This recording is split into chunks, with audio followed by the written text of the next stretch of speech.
London, a thriving cosmopolitan metropolis. A city that's open round the clock. It is one of the world's oldest and greatest cities, a cultural, economic, and political hub that continues to grow. So how does London, the largest city in Western Europe, function? Let's take a look at the city's vital statistics. The significance of its location, the causes of growth, employment, housing availability, and service provision.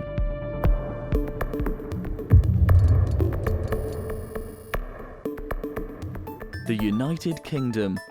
Looking at the globe, we can see that the British Isles in the North Atlantic are geographically close to continental Europe. London, the capital of the United Kingdom, is located in the southeast of Great Britain at the estuary of the River Thames. Its history extends back to Roman times, where it began as a settlement at one of the river's shallow crossing points. It wasn't an easy city to settle, as there was so much marsh and low-lying wetland. The city was first sited around what is now London Bridge and became a place that attracted market traders. Perfectly located for trade with the continent, more and more goods began to arrive by sea, and as the port grew, London became a thriving commercial centre. By the 3rd century AD, it replaced Colchester as the provincial capital and was the commercial and administrative centre of Roman Britain.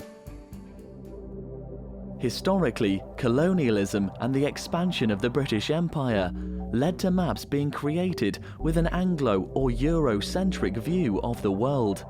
London and the Greenwich Meridian at the centre point, with all time zones and lines of longitude radiating from there.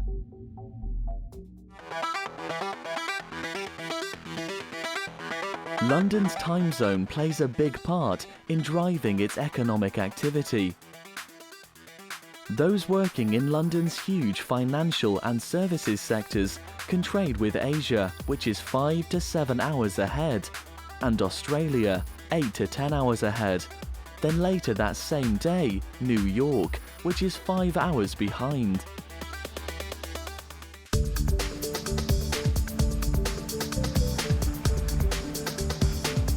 Heathrow is the world's second biggest international airport. If we add together the number of international passengers at all 5 of London's airports, it is by far the world's largest international air hub. Situated 51 degrees north of the equator, London's climate is temperate maritime, meaning temperatures are generally moderate. Despite some occasional cold winters, it rarely receives significant snowfalls because of the heat from surrounding buildings, known as the urban heat island effect. Regionally, London's economic growth is also due to its location in the UK. It's able to trade with Europe by sea more quickly than other British cities, simply because it's closer than cities further north or west. And even when the large industrial cities of the Midlands and the North rapidly expanded during the Industrial Revolution, London had a larger population, economy, and port. Let's look at other reasons why people moved to London over the centuries.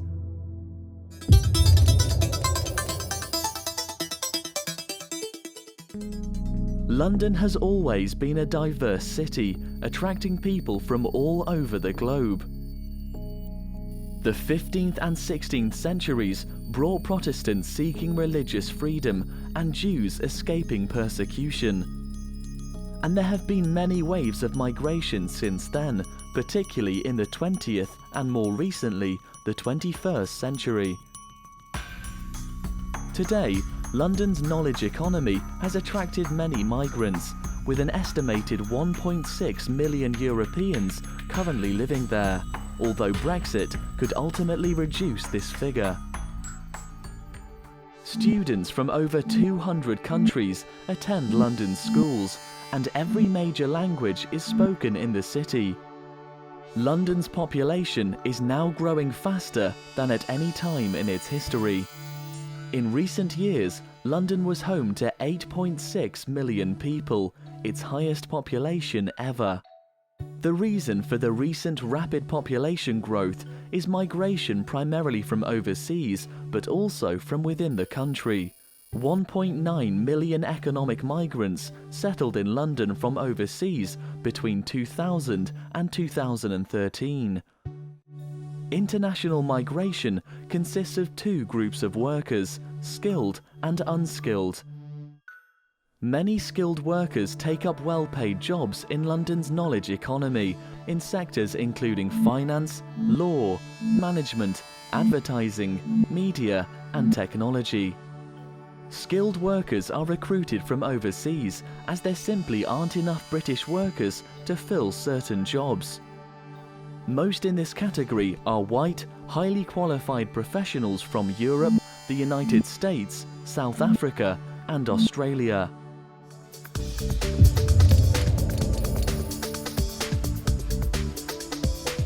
London has a significant share of total UK employment in the following sectors. Financial, which accounts for 30% of the UK's workforce in this sector. Public administration, health and education, 29%. Business services, 23%. Transport and communications, 20%. Many unskilled migrants do jobs UK workers don't want to do, like rubbish collection, commercial cleaning, childcare, and pizza delivery. London's construction and hospitality industries would also struggle without them. Many of these unskilled workers come from Europe, India, Pakistan, Bangladesh, and West Africa. Some work in the informal economy, which comprises approximately 10% of the UK's total economy, which costs the nation about £150 billion a year in uncollected taxes.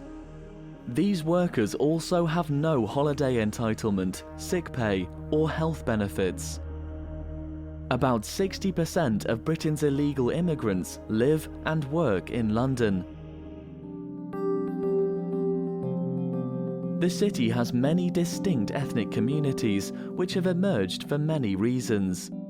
These include the growth of places of religious worship or shops selling ethnic foods. It also preserves cultural identity and provides some protection from discrimination. Some communities stage cultural festivals celebrating their heritage, like the annual Notting Hill Carnival.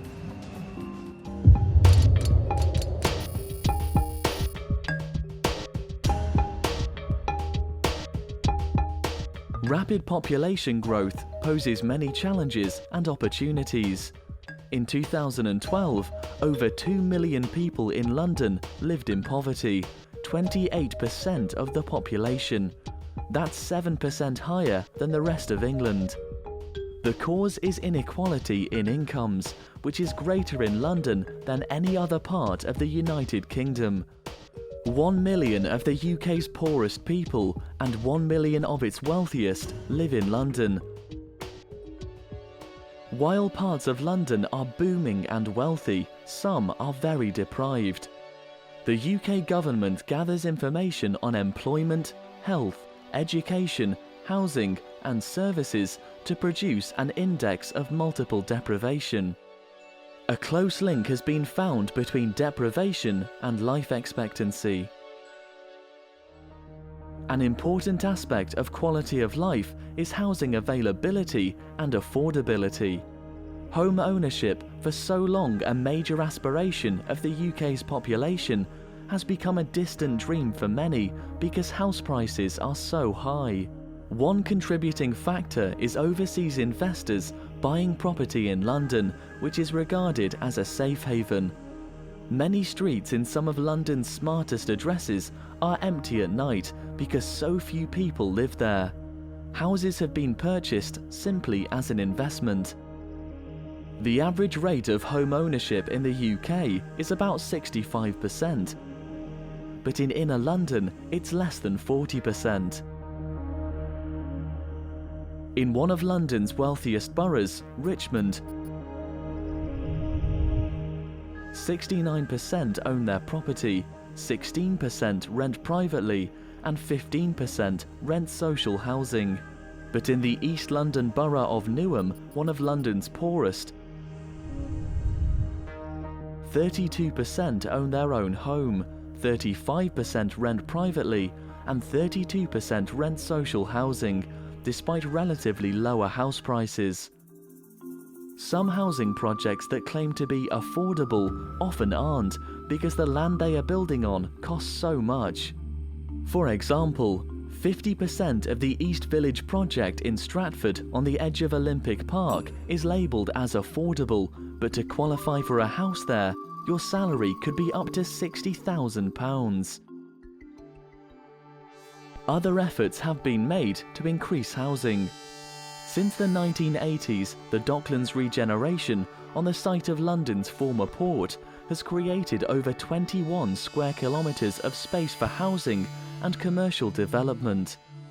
The regeneration of other brownfield sites, such as the Queen Elizabeth Olympic Park, has also helped improve London's image as a good city to live and work. London's population growth also places pressure on the city's services, which are critical to keep the city functioning. Transport is one of London's success stories, but services struggle to keep up with increasing demand as the city's population and economy continue to grow. London's road congestion is worse than anywhere else in the United Kingdom, so people are actively discouraged from driving into the city to work. In 2003, a congestion charge was introduced in an effort to reduce traffic entering central London, to cut congestion and reduce pollution. Motorists pay a fee for daytime travel into central London on weekdays. This raised £1.2 billion in the first decade, some of which was used to fund improvements to London's buses, resulting in a 6% increase in bus passenger numbers. And since 2012, all new London buses must be hybrid, with a conventional engine and an electric motor, making them cleaner and more fuel efficient.